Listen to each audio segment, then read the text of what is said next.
I will be going to Congress because after coming from Masbate and coming from Cebu, I will be going to the Congress, the House and the Senate, para makapagbigay sila ng emergency funds.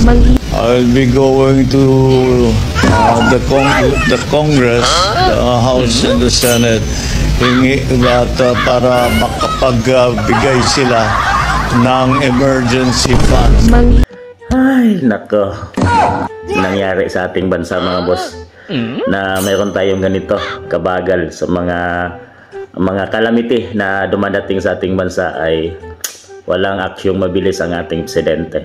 I will be going to Congress because after coming from Masbate and coming from Cebu, I will be going to the Congress, the House and the Senate, para makapagbigay sila ng emergency funds. Manhihinita pa lang, ilan araw na ang nakalipas, nakakahiya naman sa mga local government na pagtatapos ng lindol ay napadala agad ng kanilang mga tulong at emergency team. Tinamaan na sila ng sakuna. Ang una mo ginawa ay pumunta ng Cebu at pansamantalahan ang mga taong biktima. Pumunta ka lang para magpa-photo op at di ka pa na kontento. Nagawa mo pa magnegosyo. Ipinilit mo talaga ang iyong bigas na tag-20. Matino pa ba naman ang pag-visit mo? Alam ko yung mga QRF, yung mga QRF ng ibang mga agencies paubos na. So, magre-release tayo ng QRF, yung Quick Response Fund na ginagamit namin para immediately. Yan na ba ang ibig sabihin na immediately sa bagong Pilipinas? 3 araw na nakalipas, pero wala pa din tulong mula sa national government. Bakit?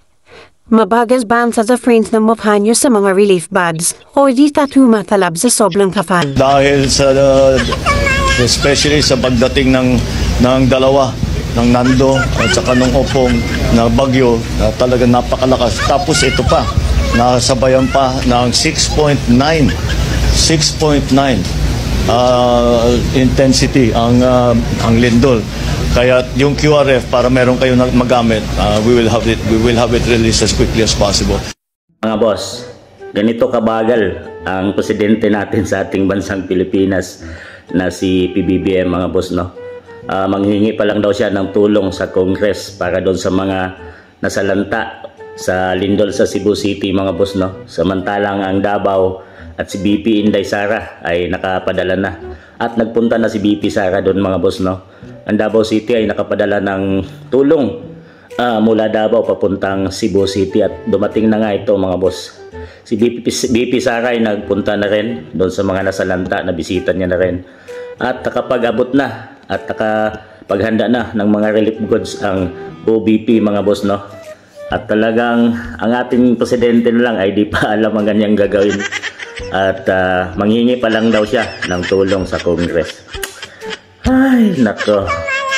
Nangyari sa ating bansa mga boss na mayroon tayong ganito kabagal sa mga calamity na dumadating sa ating bansa ay walang aksyong mabilis ang ating presidente.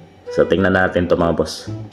Kaninang buntag sa'yo, nag-atumi sa Bugo, Unga, sa San Leon. Nagbisita may sa mga namatyan. Ay, thank you kayo. Thank you kayo. Makita gini mo ang heart. Heart ni Vice President. Grabe. Yeah, nakita na ko, daghan sa inyo ha pa ang nagatulog sa gawas. No? Yes. Sugpaman good po ang mga aftershocks. Importante lang ang mga bata kay mabutangan o ka na off-lotion para sa lamok kay basin mag-dengue ang mga bata. Okay. Thank you. Thank you kay mama.